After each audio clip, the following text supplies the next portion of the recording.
सीरत अन्नबी। उन्वान 100 ऊँटों की कुर्बानी। अब्दाल मतलब को यह हुक्म इस वक्त दिया गया जब वो अपनी मिन्नत भूल चुके थे। पहले ख्वाब में इनसे कहा गया, मिन्नत पूरी करो। इन्होंने एक मेंढा ज़बा करके गरीबों को खिला दी। फिर ख्वाब आया, इससे बड़ी पेश करो। इस मर्तबा इन्होंने एक बेल ज़बा कर दिया। ख्वाब में फिर यही कहा गया, इससे भी बड़ी पेश करो। अब इन्होंने ऊँट ज़बा किया। फिर ख्वाब आया, इससे भी बड़ी चीज़ पेश करो। इन्होंने पूछा, इससे भी बड़ी चीज़ क्या है? तब कहा गया, अपने बेटों में से किसी को ज़बा करो जैसा कि तुमने मिन्नत मानी थी। अब इन्हें अपनी मिन्नत याद आई। अपने बेटों को जुमा किया, उनसे मिन्नत का जिक्र किया। सबके सर झुक गए, कौन खुद को ज़बा करवाता। आखिर अब्दुल्ला बोले, अब्बाजान आप मुझे ज़बा कर दें। ये सबसे छोटे थे, सबसे खूबसूरत थे, सबसे ज़्यादा मोहब्बत भी अब्दुलमतलब को इन्हीं से थी। लहजा इन्होंने क़ुरा अंदाज़ी करने का इरादा किया। तमाम बेटों के नाम लिखकर क़ुरा डाला गया। अब्दुल्ला का नाम निकला। अब इन्होंने चूड़ी ली, अब्दुल्ला को बाजू से पकड़ा और इन्हें ज़बा करने के लिए नीचे लटा दी। जूही बाप ने बेटे को लटाया, अब्बास से ज़ब्त ना हो सका। फ़ौरन आगे बढ़े और भाई को खींच लिया। उस वक्त ये खुद भी छोटे से थे। इधर बाप ने अब्दुल्ला को खींचा। इस खींचा तानी में अब्दुल्ला के चेहरे पर खराशें भी आईं। इन खराशों के निशानात मरते दम तक बाकी रहे। उसी दौरान बनो मखज़ूम के लोग आ गए। इन्होंने कहा, आप इस तरह बेटे को ज़बा ना करें, उसकी मां की ज़िंदगी ख़राब हो जाएगी। अपने रब को राज़ी करने के लिए बेटे का फ़िद्या दे दी।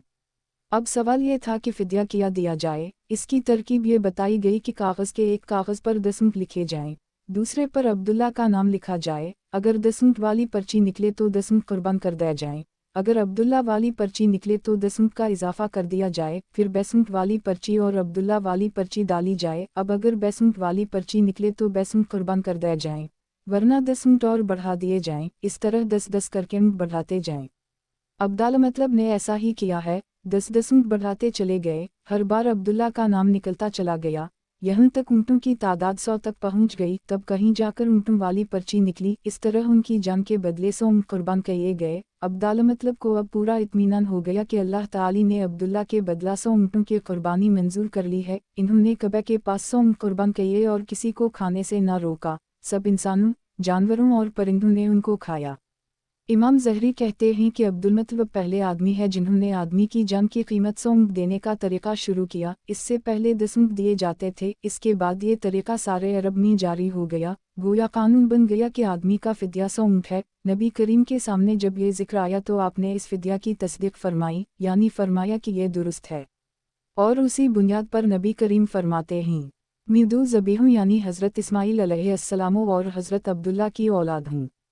हज़रत अब्दुल्ला कुरैश में सबसे ज़्यादा हसीन थे। उनका चेहरा रोशन सितारा की मानद था। कुरैश की बहुत सी लड़कियां उनसे शादी करना चाहती थीं, मगर हज़रत अब्दुल्ला की हज़रत आमना से शादी हो। हज़रत आमना वहब बिन अब्द मनाफ बिन ज़ुहरा की बेटी थीं। शादी के वक्त हज़रत अब्दुल्ला की उम्र 18 साल थी।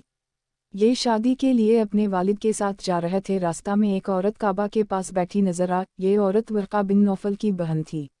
वर्का बिन नौफल कुरैश के एक बड़े आलम थे।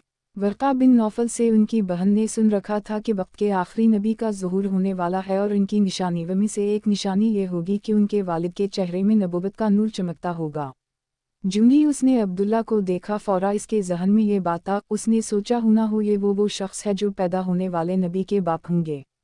चुनंचे उसने कहा, अगर तुम मुझसे शादी कर लो तो मैं बदला में तुम्हें इतने ही ऊँट दूंगी जितने तुम्हारी जान के बदले में ज़बा किए गए थे।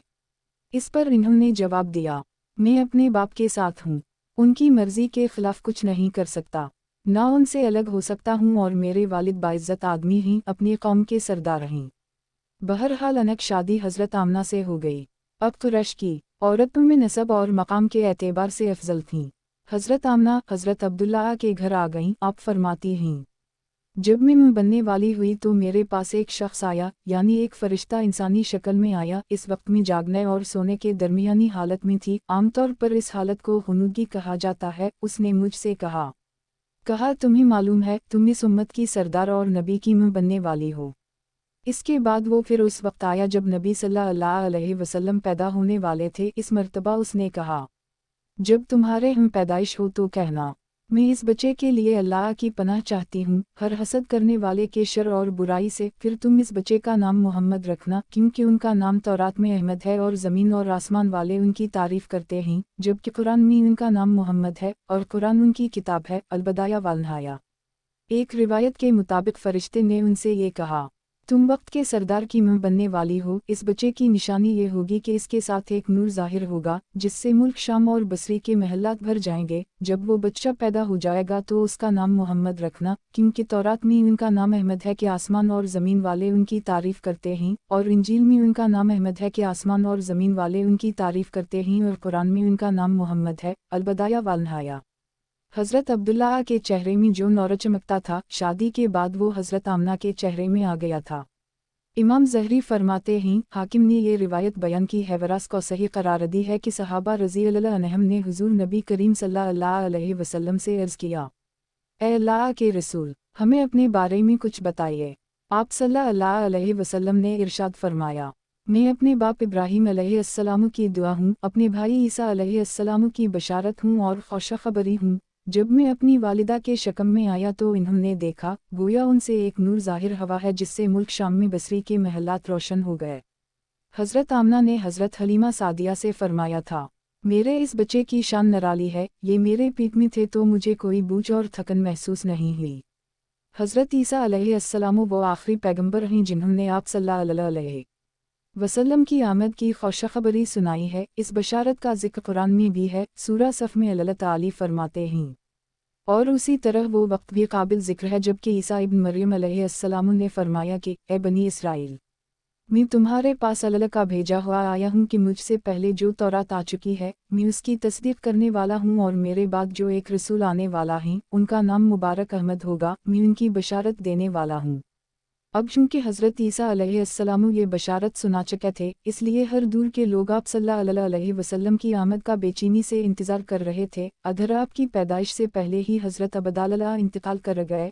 साबिका कुतुब में आपकी नबूवत की एक अलामत ये भी बताई गई है कि आपके वालिद का इंतकाल आपकी विलादत से पहले हो जाएगा। हज़रत अब्दुल्ला एक तिजारती काफ़िले के साथ तिजारत के लिए गए थे, इस दौरान बीमार हो गए और कमज़ोर होकर वापस लौटे। काफ़िला मदीना मुनव्वरा से गुजरा तो हज़रत अब्दुल्ला अपनी ननियाल यानी बनो निजार के यहाँ ठहरे। उनकी वालिदा बनो निजार से थीं, 1 माह तक बीमार रहे और इंतकाल कर गए। इन्हें यहीं दफन कर दिया गया।